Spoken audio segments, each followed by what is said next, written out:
Are you in a toxic relationship with your customer? Well, let's find out. Hi, my name is Ken Hughes. Welcome back. And today I want to talk about customer loyalty, particularly around loyalty programs. The important thing to note is that loyalty is an emotion before its behavior. And there's something horrifically toxic in most loyalty programs. Most loyalty programs really aren't about the customer. They're about the data acquisition. They're about CRM systems. They're about a brand trying to extract as much as they can from a customer.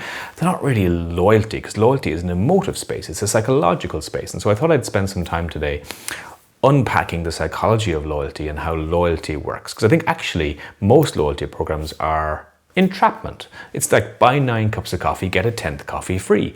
Now that's not loyalty. That's trying to keep your customer in a cage, trying to keep your foot on their head. And that's not a good feeling. In fact, in 2008, Elizabeth Fritzl escaped from her father's basement, where he had kept her for over 20 years. He had psychologically abused her, emotionally abused her, sexually abused her. She had 7 children from her father. And it was only by bringing her 19-year-old child, who was critically ill, to a hospital did she actually escape, and the case was uncovered in Austria. And in fact, 2 years previously in Austria, there was another case. Natasha Kampusch had been kidnapped when she was 10 years old on the way to school by Wolfgang Prislopil, and he had kept her in a 9-meter square metal cage in his basement for over 8 years, again similarly abusing her sexually, emotionally, mentally. Eventually he'd allowed her upstairs to clean and cook under duress, and she had an escape. One day, miraculously, he was on the phone and she ran out the front door, alerted a neighbour, and again the case was discovered. These people, while I'm not obviously drawing parallels between the horrors that those women went through, but I am wanting to draw attention to the idea that entrapment, keeping someone against their will, is clearly not a good space. It's a toxic relationship. It's sociopathic. And actually most brands are doing that with their loyalty programs.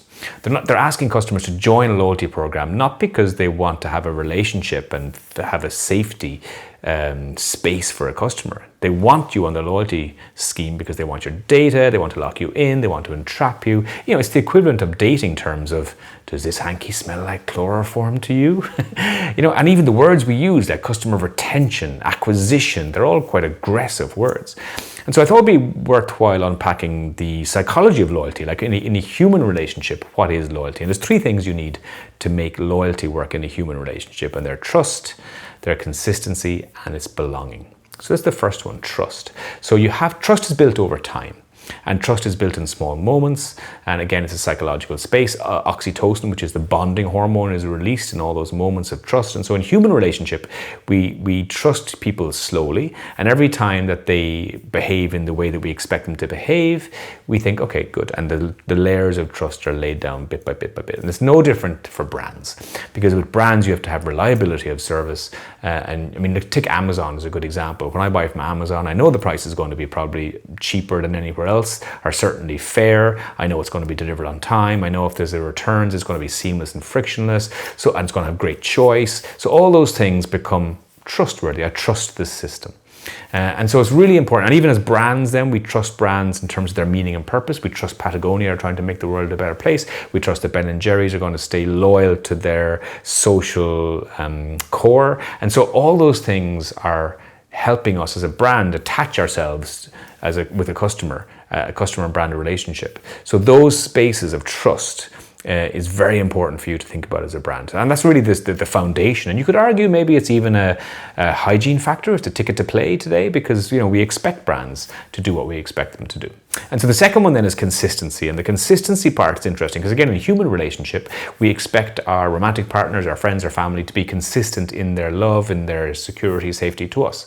And so if your partner is inconsistent in their love, is inconsistently supporting you, you don't really know whether they got your back or they will or they won't, that's obviously makes you feel unsafe. And if you feel unsafe in a relationship, you aren't going to enjoy that relationship and you're probably going to leave the relationship or it's going to break down in some form.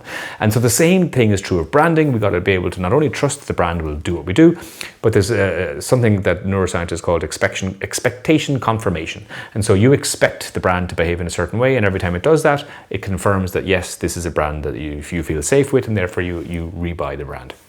If in fact they let you down, the opposite is true. And so consistency, reliability is really, really important. And brands that go global do this quite well, like Starbucks. Wherever you walk into a Starbucks in the world, the cup will be the same, the smell of the coffee will be the same, the music will be the same, the look and feel is the same. And it's not just about sameness, it's about reliability. That's really important in relationship. Consistency is very attractive in human relationship, and so true it is of brands. But those two things, trust and reliability and consistency, well, you can kind of assume that maybe we're doing those well, but it's the last one that's key to the psychology of loyalty, and that is belonging to something bigger than yourself. And this is why we seek relationships in life. We want a partner in life, or we want close friendships. It's because to be together with someone, it's bigger than the two of you. And so when you think about it, couples have their favorite songs, families have their rituals, friends have in jokes. All these things are part of being in the relationship, part of the belonging. And from a brand point of view, that's critical that you develop that, because that is actually the key to emotive loyalty. It's the key to attachment, being bigger, being part of something that's bigger than you as an individual. And so the brands that do this well, Nike's Run Clubs and Tay-Tay, let's say Taylor Swift. If only someone had written a best-selling book about Taylor Swift. Her belonging, people don't buy the music, they buy into the belonging, they buy into the tribe, the Swifties. And so this idea of cultivating belonging is super important. Make sure, be clear what you're selling. Disney don't sell tickets to a theme park. Disney sells childhood memories. And similarly, Taylor doesn't sell music and CDs, she sells belonging and story. And all that is so important for loyalty, because once you have belonging, once you have shared meaning, shared identity through the brand that you're selling, that's the gate to loyalty. So loyalty isn't some kind of transactional thing. It's not a quantity thing. It's not about having loyal customers and counting how often they come to your store, how often they buy your brand. It's not about CRM systems. It's not about data. It's about this. It's about heart space. It's about emotional connection. And unless you're building trust, reliability, consistency, and that belonging piece, you're probably just entrapping your customer. You're detaining your customer. You're as bad as Fritzl and Pruschlefpil. You're trying to keep them somewhere without their will. You check into a hotel and they say, would you want to join our loyalty program? Particularly in America, you'll have better Wi-Fi if you do.